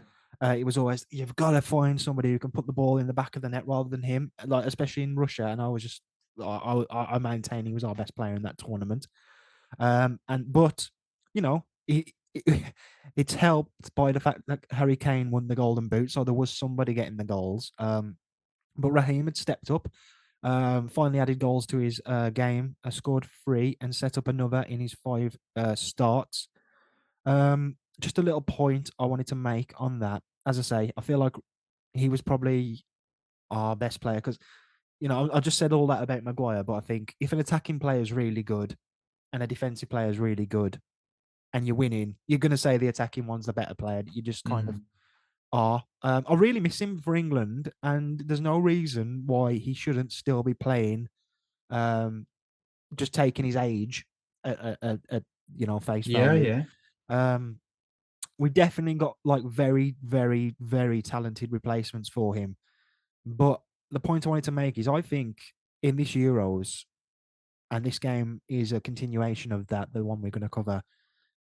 He's one of the few England players of all time to take a tournament by the scruff of the neck, that common phrase that people say a player Mhm. needs to do to be like great. I'm not saying he's truly a great of the game, but I mean, you have to say Harry Kane did get the Golden Boot in Russia, so in a way he did that. So funny enough, the other example I can think of is the tournament previous to this one. But he was the man, and he was getting the goals, and he was the one pushing England through when England Yeah. were rapidly becoming favourites for the tournament. I think you'd probably have to go back to Wayne Rooney in 2004 Yeah. from an England perspective, and Sterling did more than that. I mean, he just did because there were more games. And then before that, you could argue Michael Owen in '98, but it was too short lived to be taking a Yeah, tournament by the scruff of the neck. that's like two starts in a tournament as well, isn't it? I mean, there was no single standout for England in 96. 94 they don't qualify, 92 is a disaster. You're kind of maybe looking like Gascoigne in 1990 before Rooney. And Yeah, then, like you say, then you're looking at more again, 30 it years felt before. yeah, and it felt like a more of a team performance in 2018. Kane may have got the goals, but it just felt like everyone did their part. And as competent as this England team are, as we've just been through some of the names, Sterling was like, the pointy end of the stick, wasn't he? He was the one who was Yeah. just getting England over the line in certain games and just giving them that bit of reassurance. And I wonder, with all the talent that we've got kind of replacing him, Phil Foden, Cole Palmer, Jude Bellingham, even, uh, is anyone going to be able to do what Sterling's done in this tournament? Because we've seen it plenty of times where tournaments are they're every 2 years, but you miss a couple with injuries or you're not on your best game. And sometimes that whole element of your career can pass you by. You could win 10 Premier League titles and never have a good tournament for England. And You also get like tournaments can come at the wrong time for players. You look at someone like Andy Cole, who didn't really have a great England career of any note at all, really. His best years were probably when he should have been picked, but England just weren't at tournaments as much. Like you kind of look at 98 to 2001 was his peak, and England are so bad after straight after the World Cup in 98. It's just like, okay, 2002, he's probably just about past it. In 2000, he just doesn't get a look in because it's Shearer and Owen. And yeah, it misses it, doesn't it? Look at someone like Matt Letitia as well. For all the mentalness he was, it's still the point of he was a really talented player who just never got a shot for England because his peak years really came between tournaments for England when they were just not very good. yeah, yeah, it'd be interesting to see. And I really feel sorry for Raheem Sterling. I'd love to know what the conversations have been between him and Southgate because he must have been very like, I'm sorry, I Yeah, have to do this, but like, there's just reasons, I and I've think got to do he my job. think he as well. One of the things that was interesting is that it's been a lot of talk about Buddy Southgate picks all the same players all the time and all that. I think 50% of the Euro squad from this tournament are not going to the next Euros. Yeah, and if he So like picks his half the favorites, team, half the team are gone. But you think that if he picks his favourites, he'd stick by Sterling through yeah, thick and thin, and he's been fine exactly. at Chelsea. Like he's not Yeah, been yeah, awful by any standard. The team's just been a bit of chaos. But you look at someone like him, someone like Rashford, who's no longer part of the setup at the moment. Mason Mount, I know it's for various reasons for injury, but again, you could really be stubborn about that. Jordan Henderson, you just yep, pick him on a whim, like other England managers probably would have done in the past, and you just think, yeah, actually, he has made brave decisions along the way, and he's happy to be quite ruthless as well at times. yeah. Well, you've been talking about Southgate's favourites, but the nation did have their favourites. I think this was the summer of Saka and the summer of Grealish, really. So let's have a look at these two guys then. So Saka, really an interesting one. He only started 4 games for England before the tournament, which makes me excited for this summer because there's a lot of inexperienced players in that squad. But he was thrown into the starting lineup against the Czech Republic because Mason Mount was pinged, funnily enough. He didn't have a LinkedIn page to show. And then he started against Germany. And I was a bit like, that's a brave call, but it kind of makes sense because he's looked really good. And he was really good in that game. Saka was. He was just a constant like, God, give it to him, and he's going to carry it 20, 30 yards up the pitch and get felled or make a pass or either Hmm. way. It's just good to have that outlet there. Um, I did. Sorry, I didn't realize that you wanted me to talk then.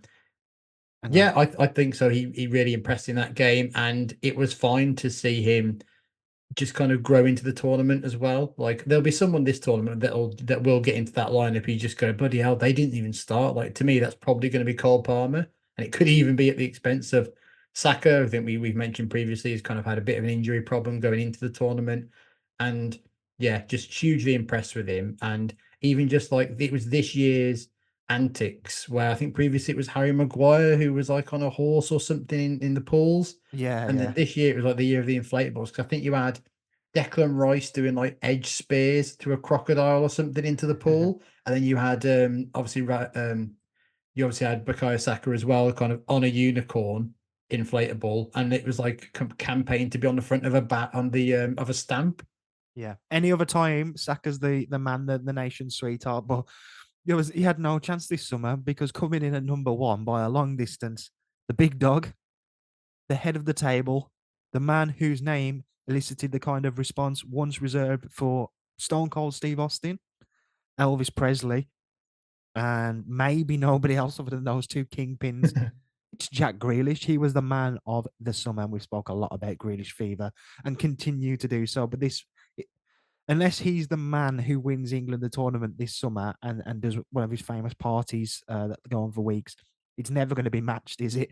Um, so he was still at Aston Villa for this at this time, which kind of helped his cause, I think, in terms of being Yeah. the nation's sweetheart. It's so much more fun to say, let's pick the guy from Villa to be our anointed king, rather than Harry Kane, who's the captain. Boring, or like a Mm. Man United player anyway. Um, had Had the deal to City been like confirmed prior to the tournament starting? I don't think so. No, it was still at Aston Villa. I think it happened pretty quickly afterwards, though. It was like essentially PR. City just wanted some good PR, and they were just like, "Yep, let's get him involved. Let's get this beautiful man who everyone loves to be part of our team now for £100 million." And let's just have a quick look at the timeline for Grealish because it was always a bit of a willy won't he thing with Southgate. So it was rumored he wouldn't be in the 30-man squad, and in the years preceding this tournament, it was all there was a long time where it was like, why isn't he in the squad? Then he was Mm. kind of sporadically in like for qualifiers and what have you. And yeah, it still wasn't a cert that he would be in that 30-man squad. The rumors were out there that he wouldn't make it. There was definitely something that actually, again, just a journalist or some idiot on Twitter just broke it of like Southgate has not picked him in exclusive, and it's just like Yeah, just fuck off. get the likes while you can because in 30 Yeah. minutes you're going to be disproven. Um, but he made the 30-man squad and then he made the final squad. Again, there was rumors he wouldn't make the trim. Then it was kind of he's not going to use him, is he? He needs to start him every game. Um, but he played him from the start against Czech Republic. He got an assist, and in his greatest moment in an England shirt, he came on against Germany, lifted the entire ground, and played a big part in the opener, which Raheem Sterling scored. And he also set up England's second goal, which was Harry Kane. I think it was Grealish, Shaw, Kane was the move, Mm. and his fate was sealed there. But he's still not necessarily a guaranteed starter. But we'll have a look at the teams in a moment because it is game time. So England versus Denmark, Wednesday, the 7th of July, 2021. Game on a Wednesday. A Wednesday. The Euro 2020 semi-final. Sure, I just said 2021 then. And it's at Wembley Stadium. That's the scene set. Where were you? I was in the good Shakespeare in Birmingham, not the bad Shakespeare. No one ever wants to go in there. On accident. And we'd booked a table, as was the style at the time, and you could only book people like 6 people to be in your group, Yeah. so you weren't allowed that. And a seventh turned up. Oh, and knowing you and knowing me, not Alan. Aha. Yeah, yeah. That would have set me off. I wouldn't have been able to enjoy the game. Thank. So I'd heard rumors of a seventh person coming because they were just like, "Oh yeah, I think I'm going to pop along," and then in my head I'd done the maths and I was just like, "Wait a minute, that's wrong." Like, so I think I just kind of I don't know if I put it in the group or I just basically said once everyone was there, I was like, "Right, I've booked the table, I'm staying. If anything happens, like this isn't on me, I'm staying." And Lizzie's come out, so she's staying as well. Yeah, no, Like. number 7 can fix it with the rest of the 5 or Yeah, 4. the rest of you guys sort it out yourself, but I'm not involved in this. I'm here to watch the game. And in the end, like the public just came over, the person who was serving us just went, "Yeah, it's fine. Just sit on like the table next to you or the seat next to you, and it's fine." It's like, "Oh, so it doesn't matter. I've just made a scene for no reason." No, I understand. I understand. Myself, I was yet to move to my current home of Litchfield, but the house move process was well underway at that time, I seem to recall.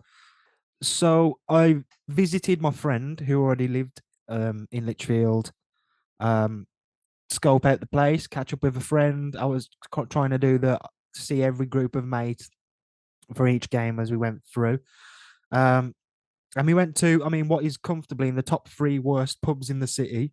It's a pub that's no longer open. Um, but in fairness, everywhere that does show the football was rammed. And I think Litchfield's got like loads of good pubs and stuff like that, like loads. But it's always hard to watch the football, like Prem games or have you maybe, living around here for a tournament. Although I was there here for the World Cup, I watched quite a lot of that at home. But yeah, Mm. anyway, it was all yeah. I was I was just going. I didn't know the town, so I was just going with them. It was a great night, but for a flavour of the vibe in the place, watch the first ever episode of Come Dine with Me. Okay. The guy who owned the pub, is a host on that episode. You will know which one it is. You will know which one it is. Um, and I was umming and ahhing about whether to say this. I may have even already said it, but he set the tone by walking into the pub, big wipe on the nose, and going, "It's coming home." That Big wipe on the nose is key. big wipe on the nose is key. He must have had a cold or something. I don't know. But anyway, that's where I was. And it was a good night. All all said and done at the end. Denmark at this point were the most recent team to win at Wembley, which is one of those things you would never think of until a couple of days before a Mm. game like this, and you go, "Oh fuck, what does that? What does that mean for the juju?" Yeah, that's just immediately bad vibes, bad vibes, bad vibes. No, don't want this anymore. Yeah, he got a red he Harry Maguire got a red card in that game, and I definitely remember that. That was a low point. That was one of the many kind of peaks and troughs of Maguire of just getting sent off. People like, what is he thinking? Yeah, yeah. Biggest crowd in the UK since COVID. 60,000 fans permitted into the stands. Um, the That fine record would soon be broken for the final. officially or unofficially, it's getting broken.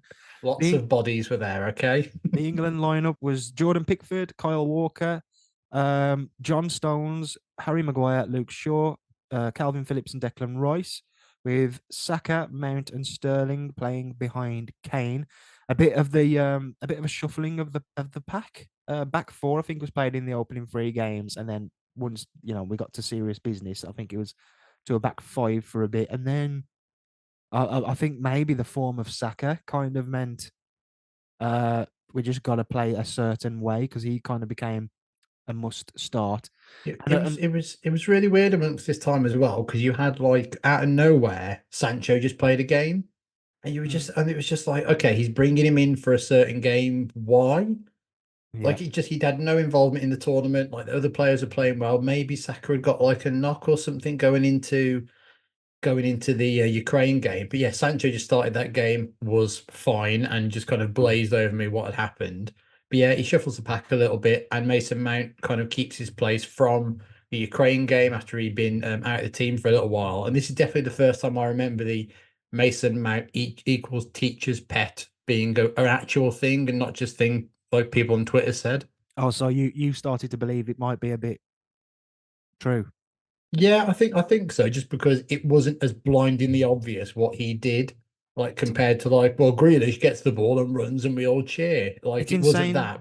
to think about how young Bellingham was, but he's on the bench The fact as that well. he's even there kind of Yeah, like blows my mind a little bit. Like he's been there, like the murderer is like a return to the scene of the crime, but years early, like in a yeah. like a really weird time travel film. Mason Mount is starting this game and he's going to start all the time for England at this time.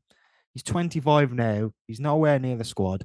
Mm, He's surely never going to be this guy for England again, is he? I mean, you can't say for certain, but with the quality that's come up and around in that position, mm. Christ, um, it's not looking good for him. And you'd think when someone's there at 25 in a game like this, they're probably going to be able to stick around.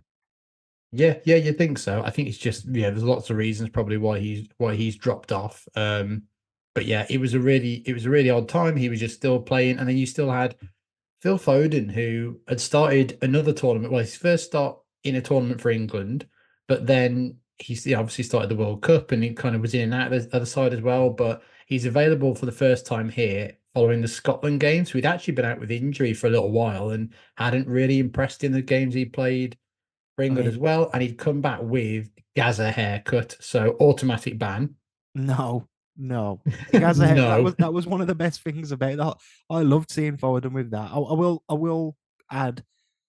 I think I've not got any experience in dyeing my hair, but Hmm. he either did it too early or it wasn't set for the tournament. Like I think in the early stages, it looked a bit like kind of washed out, and then by this point or of the Germany game as well, I think maybe he didn't play against Germany, but there's No. definitely a picture of him where I'm like, that is the whitest hair I have ever seen. So it Yeah, hit its yeah. peak a bit too late, maybe, or he didn't want it to ever hit that white at that time. But Never big go fan. full Gaza. He's never going to do it again, is he? Surely.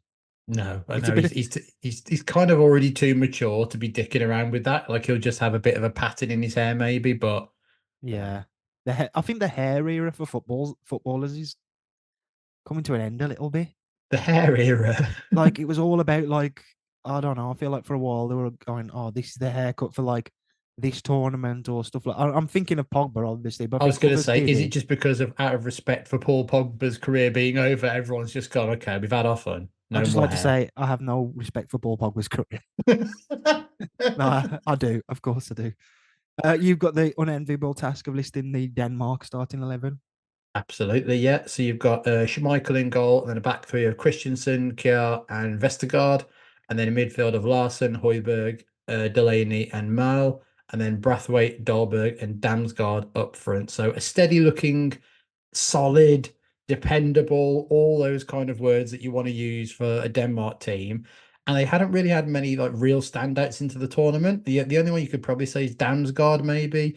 I think he kind of like was a bit of a surprise and scored a few goals, but a bit of a a bit of a find for them really. And I think he's at like Brentford now. No disrespect to Brentford in particular, but just like from what you felt that he could have been and how exciting he was, it was like bloody hell, he's at Brentford. Well done all round. But yeah, nothing really much came from that. I think Casper Dolberg, who is a bit of a football manager legend for a little period of time, especially for me, Mhm. it kind of was a bit. He stood out as well. 3 goals in the knockout stages, contributed to 10 goals. Or to Denmark's 10 goals in 3 games. So that real shellacking of Wales really helped them.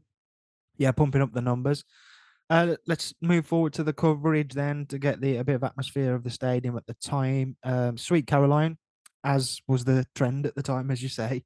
Yeah. You can hear that straight from the beginning, but it's accompanied by the dulcet tones of Gary Neville, who's your favourite man. Oh, just one of the weirdest people who's ever lived, isn't he? He's such an odd fish.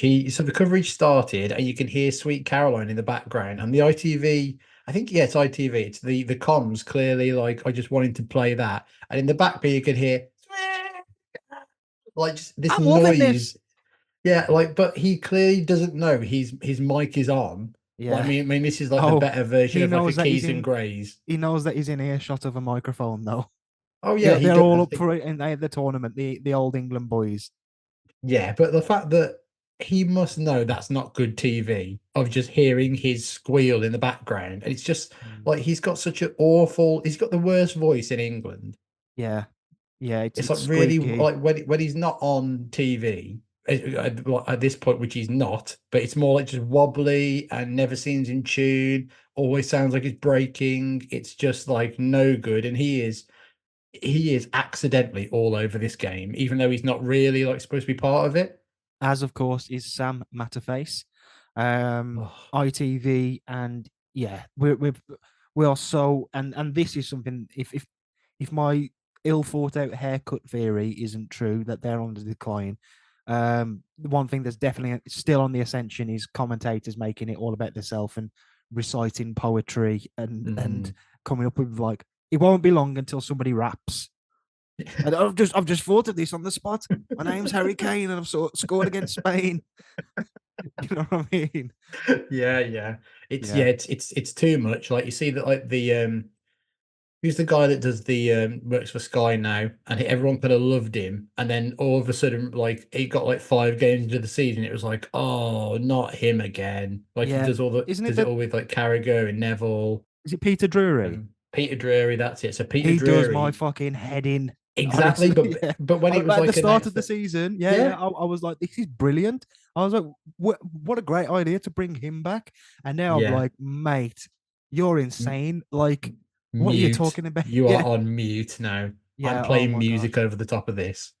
When Man United played Arsenal recently, and it started to rain really heavily at the end of the game, and for some reason I just kept it on, and Jen was like, "He's talking about that rain quite a lot, isn't he? The game's still on." And he just going like, the stadium may be wet, but their powder's dry for a big run Oh, in. They're oh just my God. pain in the arse.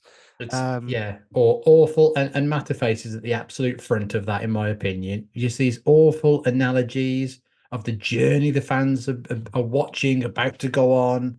And it's just terrible, just like disgusting the fact that Clive Tilsley has to ride bitch to like Sam Matterface at this, really. It's a fate worse than ITVX.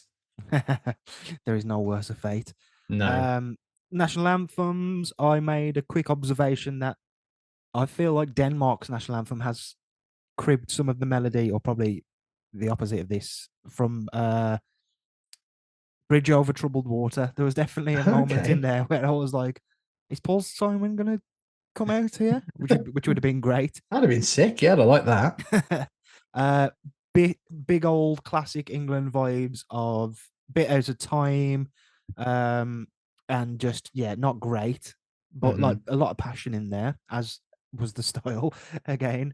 Um, yeah, and kits. We've spoken a lot about the England kit, and I don't think there's much to say about the Denmark kit. It's just red, isn't it? Yeah, it's just a Hummel Denmark kit. That is all you can say. That is like standard issued AI created. Yeah, and we're getting into the game then, and Mataface talks about the Danish contingent in the crowd. Yeah, immediately. Like I remember sitting down watching this game like a little while ago, and just going, "Yep, let's see how this goes. I'm really up for this." And Matt Faze goes really Brexit, saying that 9,000 Danish fans are in the ground. They live and study here. Like it's like he's about to ask for their papers. Yeah, yeah. It's Don't start on just them. They're yeah, all yeah, right. they're all right. They're basically English. They just don't know any better. England start fast, but not making real chances. There's a lot of the energy of the stadium kind of propelling the game forward at this point. Would you say? Yeah, I think it is, and it's a quick start from England. It seems quite positive, and then all of a sudden, like they don't get that early goal. Like it's not there's no lift off for England. There's none of that at this stage, which I think we've all agreed now is good because no good can come from Yeah, England scoring too early. we don't want lift off. No, no, no. Remain on the ground. Yeah, and Denmark make it really difficult for England, just to get into their own game really and move into Denmark's half. And you see here where the team is now, where Bellingham is there instead of Mount. You see what he can bring in terms of just bringing the ball forward himself and running at other teams and just getting fouls or just playing on the break. Like how direct he is Yeah, kind of something that this England team was missing. They were just incredibly functional without being massively creative. definitely. Denmark win a free kick on 26 minutes, and their players are huddled outside the penalty area in a circle. It's a good distance from goal, and Mason Mount. Striga Larsen. Wide by Rice. And another free kick has been given for Denmark. A lot closer in for a foul. It's Mikkel Damsgaard. Oh, it's a wonderful goal. England concede their first goal at the tournament. And it is a dash of Danish dynamite. There wasn't much stopping that.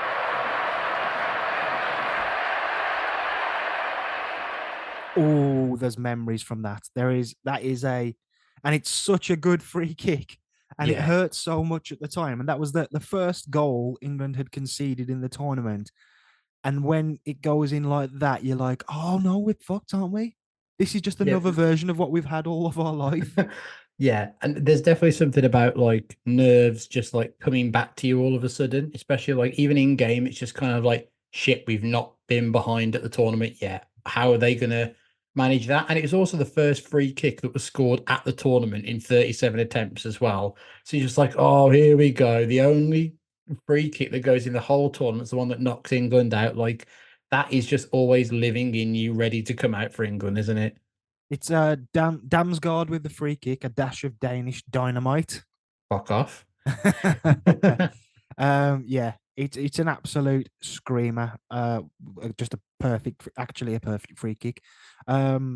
First goal England had conceded all tournament, as we say, and I think Pickford had overtaken Gordon Banks. I was so close to saying Gordon Ramsay's. Gordon Banks is Gordon 700. Banks, Gordon Ramsay's goalkeeping nightmares, like a DVD he'd bring out in the mid 90s. That probably exists. Yeah, so it's 725 minutes without conceding a goal for Pickford, and he'd just overtaken Banks's 720 minutes. That was back in 1966. In a lead up to England winning the World Cup. Fucking hell. Yeah. Um, wait, he let in two in the final, didn't he? Yeah, but like in the build up to that, there you go. So Yeah, yeah. one thing that does make me laugh just around this as well is that like the commentators actually keep cutting to people that are on pitch side or in the boxes. and it goes to Emma Hayes, who gives her opinion, and it's like, right, and what about you, Gary? And his mic's just not on because he's clearly just like been screaming into it too much, You're on the and it's sound just desk. dead air. Nick switching his mic off.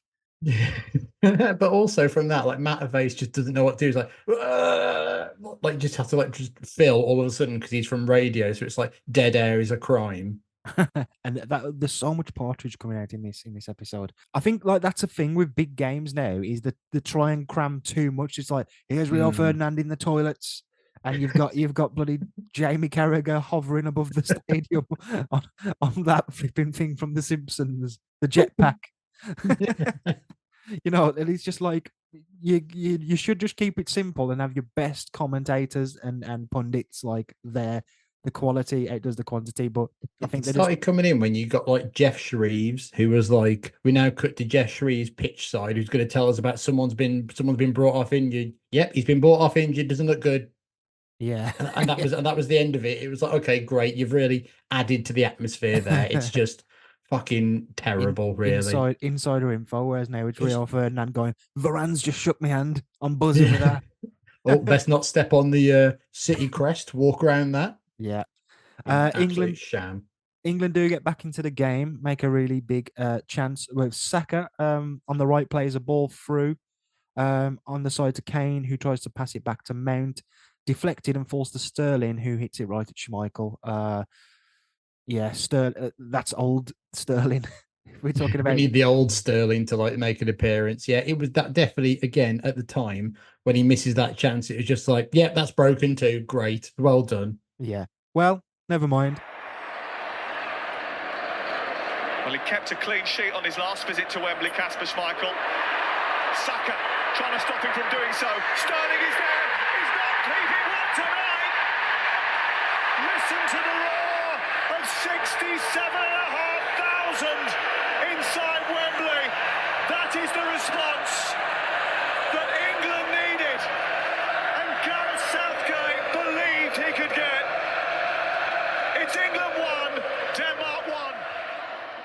I love this. I love that England are back in it before half time. Can I Yeah, get a beer at half time and not like the conversation be like, oh God, you know? mess this up, haven't they? Bloody hell.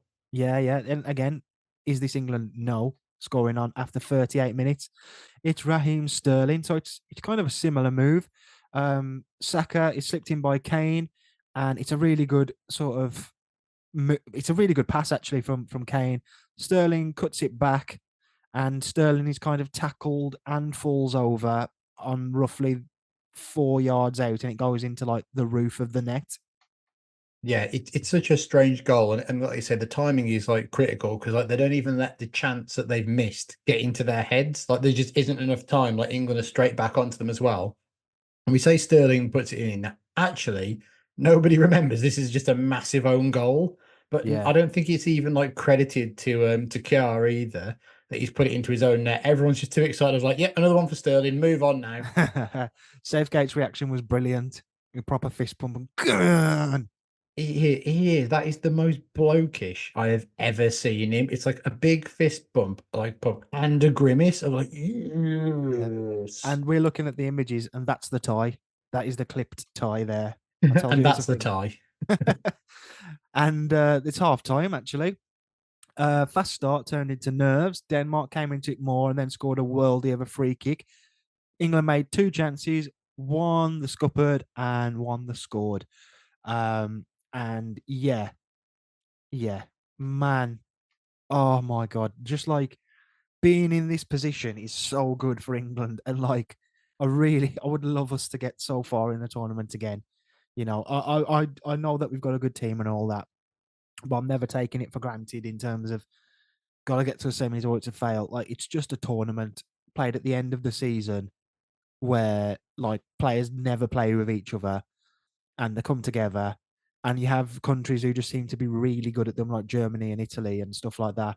Argentina is another example, and England aren't one of those examples. So even if our team continues to get better on paper, actually putting it into practice and being in a scenario where it's 1-1 in a semi final and you've got every chance of winning the game, I don't think that's going to become too commonplace in the near future. No, you just want to be in the conversation and still be interested in a tournament. Obviously, interest in tournaments kind of slow down and stop once England go out. To us who support England, and you just kind of want to still be in that conversation. You still want to have something to watch and be really, really invested in. It's kind of Yeah, like the in the Qatar World Cup. It just felt like England went home a bit too early, and I that's not know. saying that I took it for granted or anything like that. It just felt like the team had more to give still, and to Definitely. be in these positions still, 1-1, good position to go through still at home against Denmark in this game. But you'd say in It's this a tournament, France had more to give, and every time a big country gets knocked out early, unless it's catastrophic like France in 2010, mm, you do feel like they've got more to give. So it goes back to the point where you can't take it for granted and like no. just gotta beat what's in front of you. But 1-1 at half time in a semi final is good going, and really happy that England got the goal before half time. The second half starts a bit slow. Denmark kind of get the first good opportunity, but it's offside. They've forced a couple of decent saves, I think, from Pickford. And the game does slowly start to come to life because I think the England players kind of sense it might actually just drift away from us at this point, and we don't want that to happen. Yeah, Um, it's waking up a little bit, isn't it? I think Kane wins a free kick on the touchline, the ball sent in to Maguire. And I remember watching this back, and like as he's heading the ball and it goes past Schmeichel, I'm like, fucking hell, did England have a goal disallowed? But Schmeichel makes like an unbelievable yeah, it's an save at one amazing point. save. Yeah, so good. And you don't know at this point whether that's oh no, we're doomed, or we're gonna get another chance now. If he's keeping them out like that, he can't keep two or three more of those out, sort of thing. You just Yeah, don't know how to judge this new era of England not being complete massive wrecks and bottle jobs.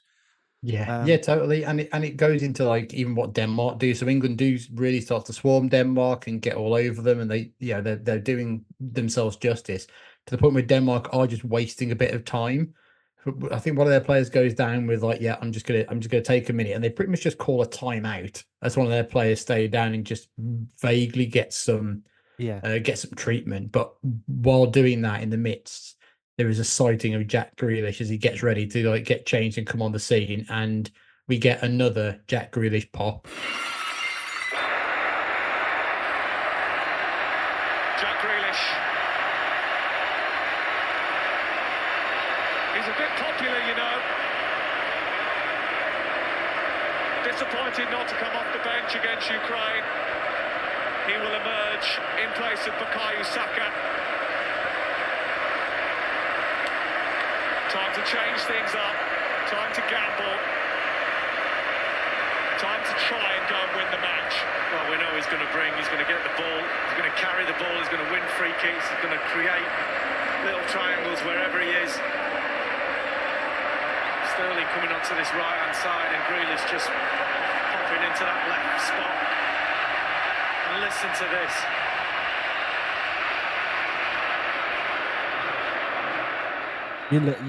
take me back. Take me back. I don't think I was even 30 at this time. I think I was I was 30 on the 27th of July, so 20 days after this. It's interesting, isn't it? Of like having the Germany thing where it's like one of the loudest reactions. You could see it here in a stadium. The game in Rome, I can't even remember if he came on, but it was just kind of like, here we go again. This is interesting. Like it feels like the game starts again when we spoke about the England women's team in terms of like the finishers they bring on. This was like England's finisher is coming on now. It's sometimes like I'm a coffee drinker, but sometimes I'll forget, like very rarely, if I'm having a busy morning or what have you, and I'm getting along and I'm functioning, and then about half nine, 10, I'm like, I could still have a coffee. I haven't had one today. I can go up from this, and Grealish having Like there. giddily get up and just run to the machine. It's always like, unless you're like 2-0 down, if you're in the game still and Grealish is coming on, that's a really big boost for everyone at this time.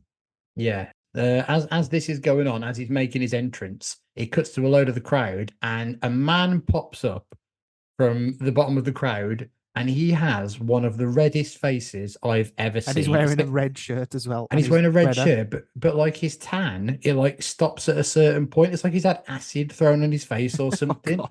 Like it just looks insane. Like, and I don't know what he's been doing. He could have been tying his lace or something. Well, it would make sense because the rush of blood to the head from kind of being down and then jumping That's back what it up to is. celebrate. He Yes. looks a bit like Piers Morgan. Anyway, maybe one for you to share on the socials, Nick. Yeah.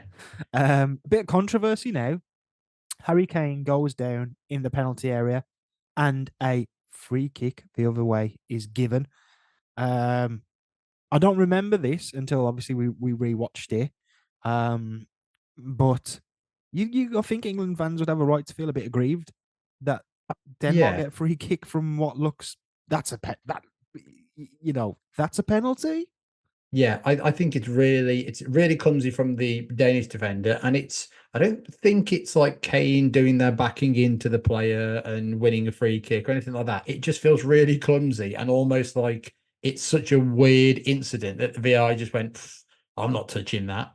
Like I don't want anything to do with that." But yeah, it carries on, and yeah, England are a bit could have had a bit more from that, I think, and from that England do start to kind of like find it difficult, and time's ticking on here as well, and you really get the feeling of like, okay, I'm a bit nervous as this is going on. And Sam Matterface, like his whole shtick around this is definitely him going like being next to you in the pub going nervous. Oh, tell you what, I'm bloody nervous as well, seen this before, haven't we?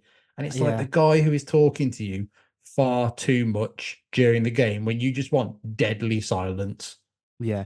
I'm not a fan of the nervous. Hold on to your pants. Yeah, Edge of your yeah. seats, are we? Even though like the hold on to your teacups or whatever it was a great line, it feels like commentators have just been given like free use to use that forever now. Yeah. The highlights I watched at the start of it, he was going, oh, what was it? It was like, if you've got trays, use them because drinks have known to be spilled. And it's like Oh, a tray is what you don't want in this scenario. You want a drink in your hand. If if it's on a you've tray got with like trays, multiple drinks on a tray, no, that's a recipe for disaster in. stood with a tray in your hand, drinking the Yeah. drink on there. Like, what are you? Slowly but surely, we're creeping towards 90 minutes. England are on top. And yeah, Grealish isn't the guy who's making it happen. The switch Sterling to the right, I think, to bring Grealish into the game. Um, Denmark are, like you said, they were wasting a bit of time earlier. They're kind of thinking, get it to extra time or penalties, do you think?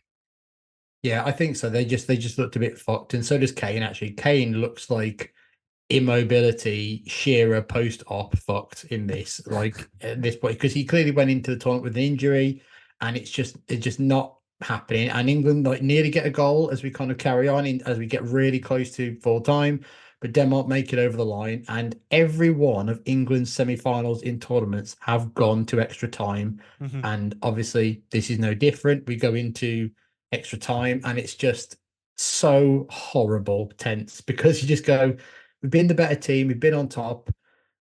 Could have had a penalty, and you just think again all these little signs of is it England's day? Even if you think they're a better team than Denmark or anything like that, you just feel like, but we've seen it before too many times.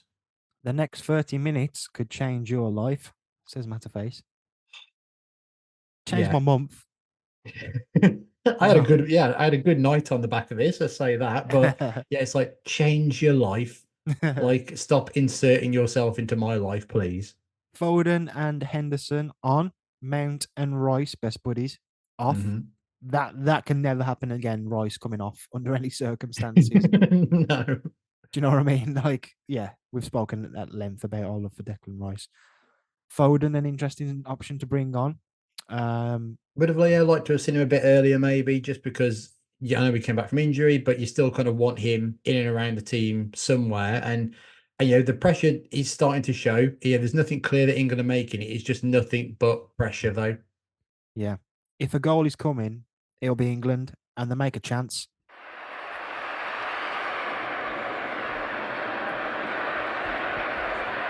Sterling taking on Mailer, getting the better of Mailer, still going. Sterling, he's gone down. That was giving an England penalty.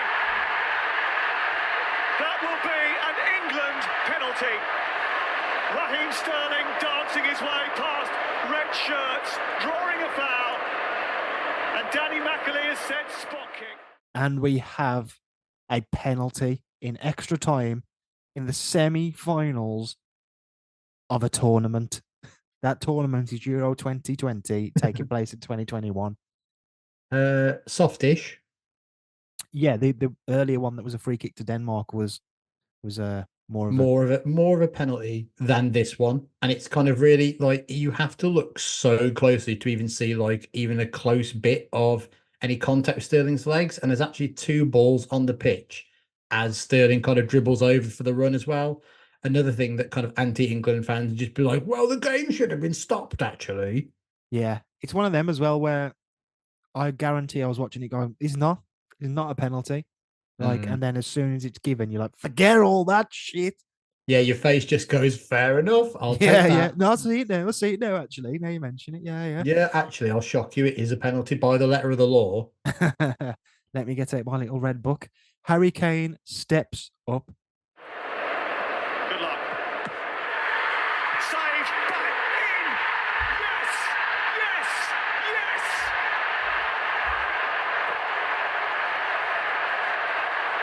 It's a goal that cranks the volume up across the nation.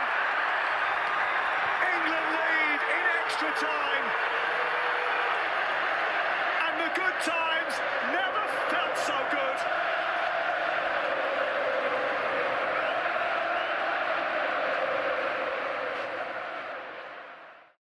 That is still hard to watch. Yeah. You know what I mean? Like, Christ. It's a low penalty to Schmeichel's right. Not really the classic Harry Kane penalty, because I imagine a lot more power and a bit higher.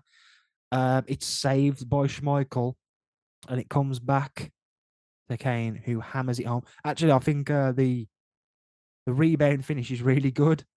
Yeah, Like, the just rebound finish is good because it like whips it in, but like the way he like staggers up to it is very much like drunk man falling over, just lays a kick to it. Like he is just getting by in this game somehow, and just as that penalty, as you'd have heard as well, awful comms again from out of face. He just goes, "Good luck," like he's yeah, going off to war or something. and he doesn't say anything when it's missed. Yeah. Like, and until he's hit the rebound. Like, he waits, and then once the ball's left his foot from the rebound, he's like, miss, and it's in from the rebound. He doesn't go like, oh, and it's saved. I mean, I'm not cussing him for that. Like, and it's a and he short time also frame. and he also goes, and the good times never felt so good. It's like, no, He let's may as well pack have it just in. gone, fucking, live, love, laugh, Harry Kane. Sweet Caroline.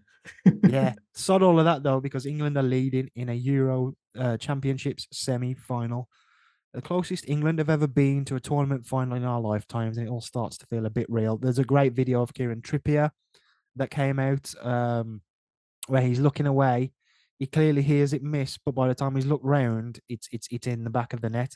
Trippier would come on at the start of the second period of extra time, and the fans are going nuts because Denmark haven't shown much for a while as well. That's a good thing as well. It's not like we've just got a penalty and we need to hold on tight now. It's like if you can just carry on with what you were doing, maybe even 10-20% less attacking focus.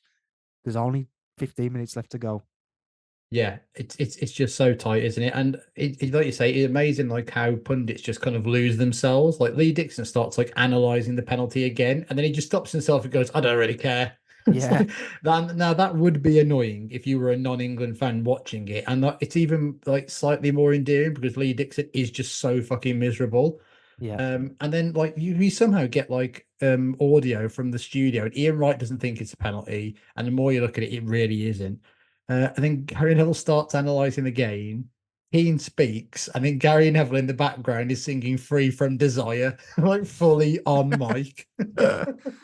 Denmark go down to 10 men because of an injury. So that makes it even easier for England. And the beautiful thing was just watching them see this game out with very little drama. Against Italy in a final, an actual final. Kane. They've done it. They've only gone and done it. since England last reached a major final. Gareth Southgate will bring England back here on Sunday to face Italy in the final of the European Championships. Open your eyes as wide as the Wembley arch. Take in every single second. Take note of where you are, who you're with. Trust me, this is not something that happens nearly often enough. Harry Kane, just one of those who has ensured that their place in English football folklore is there forever. How many times are you going to see those goals again? Never too many. Look, England haven't won anything yet, but this is a significant hurdle to jump over. Look at what it means to Gareth Southgate and his staff, and there's lots of those that have made a massive contribution. So has he. So have they.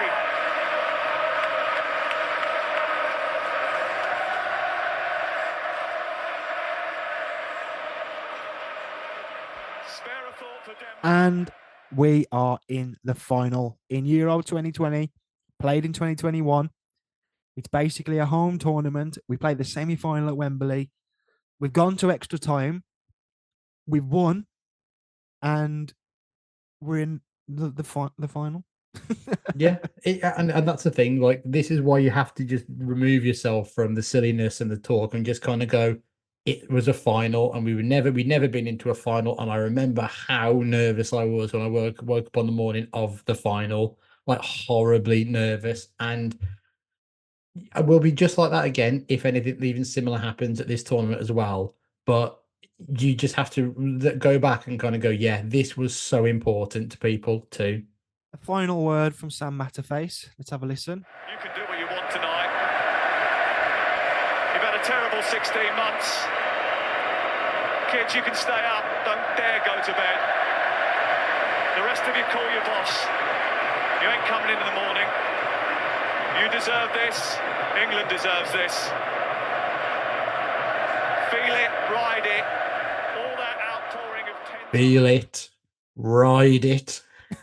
It's just like, what are you on about? Another thing is, take a look where you are, who you're with, and it's like an awful like Streets rip-off or something, like directly to the audience. I remember Like, being outside the pub with my arm. I was in the centre, Mitchell on my right arm, Matty on my left, and I was just going like, lads, do remember this moment though. You were as bad. You were as bad as Mitchell. But it's No, like, sorry, you're it's as bad as massive. Matterface. Sorry. It could never happen. It might never happen again. So I was just like, this is just immense. Like, take it in. There's also a very embarrassing video. I was really pissed. And when Mitchell was filming the Kane penalty, I think that video was still in circulation, but I was going, when Kane was stepping up, I was going, Muhammad Ali, Michael Jordan, like just listing like absolute sporting greats, like saying put yourself in that pantheon, and then he misses, and it's so stupid and pretentious. Yeah, Love it. I know. But Well, they're there. But like you say, they're their second major tournament semi-final, and they've won their first, and they're in the first final in 55 years. A record 27.6 million people watch the Denmark game, the largest audience ever for a single channel. and a quick word for, I mean, there were many Danish scholars and students in the crowd, as we know, but also the team and the nation went through an awful lot in this tournament. Some of it really good for them, and obviously some overriding sadness and just insane business that we can't even begin to imagine. It was a bit of a thing at the time, whereas like England have got to be the dickheads. We've got to end the actual one great story of this tournament. I mean, England winning it at Wembley would, for as much as people slag England off, it would have been a good story. But Denmark getting to the final and maybe even lifting that trophy would have been the ultimate incredible, like never, obviously, fingers crossed, would never happen again in those circumstances. But yeah, we had to be the bad guys. Yeah, who could have seen it? Who could have seen England being the bad guys in the world? And with Jack Grealish there, bad guys never looked so good. Yeah, absolutely. Yeah. Hello, Matterface. How are you? Is there any kind of oh, there's a lovely picture in the notes of Badil and Skinner in the crowd. Oh, come on.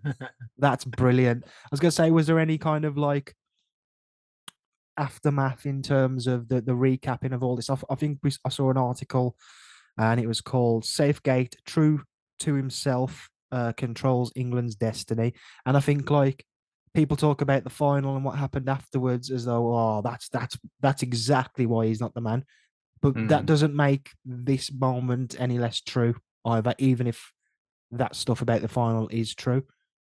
Yeah, I think that's the thing. You've got to remember for so many people as well, it's a journey. It's the journey to get to these kind of places, to get to a final, which again, nobody really had ever seen in their lifetime. I know some people had, but the majority of people who follow England and watch England had never seen this. And like I said earlier, it's easy to forget that it was such a big thing. Like again, I took the piss out of Matterface quite a lot there for kind of his pre-recorded quotes and whatever, but it was such a monumental thing to get to this point. And the ever fluent Barney Ronay said that Kane also led England in this game, the one where they finally struggled. After the passion play of Tuesday night, this was something more dogged and Nordic.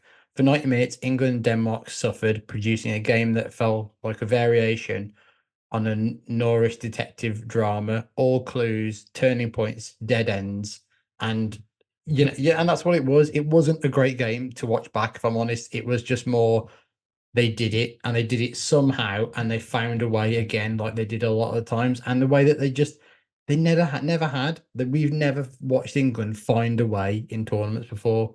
No, certainly not at this stage. And I guess it set the scene. A little word on Harry Kane missing the penalty.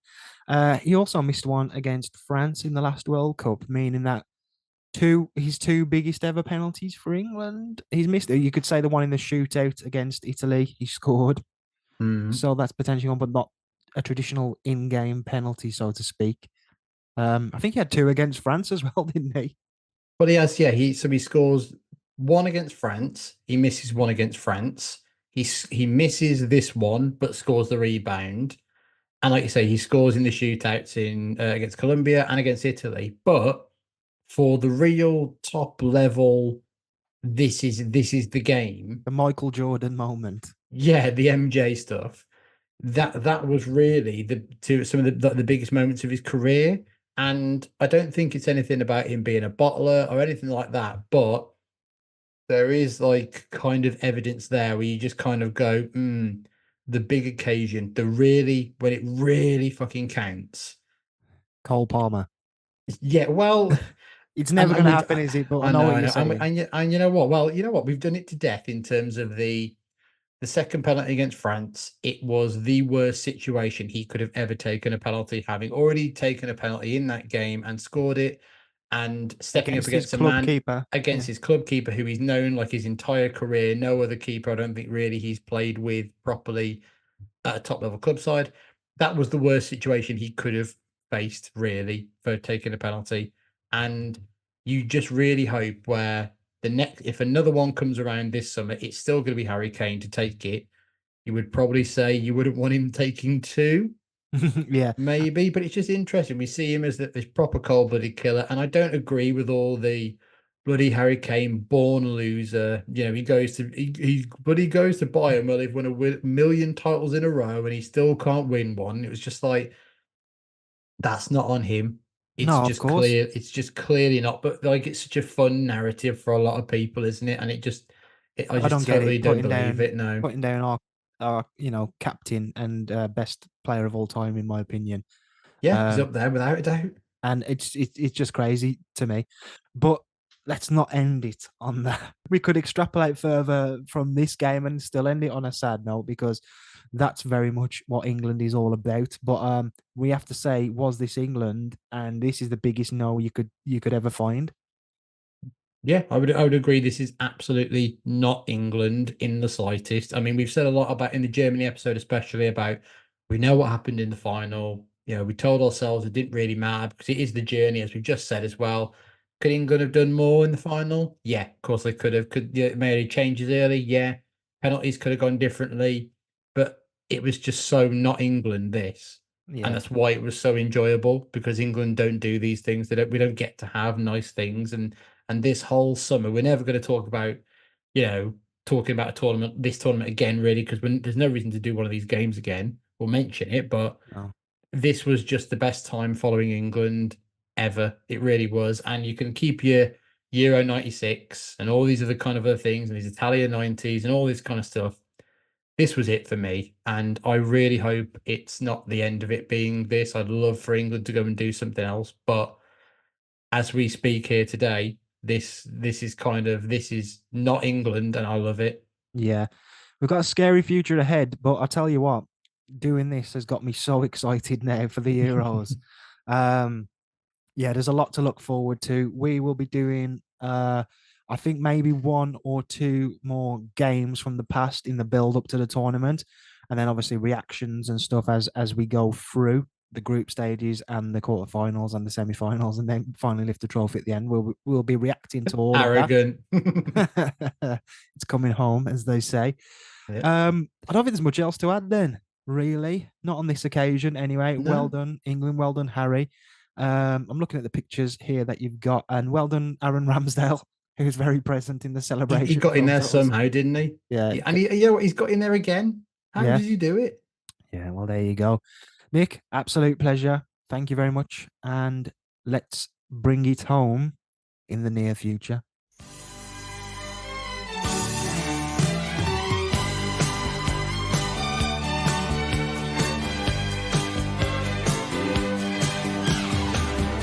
You may be a stranger, that's what time can do.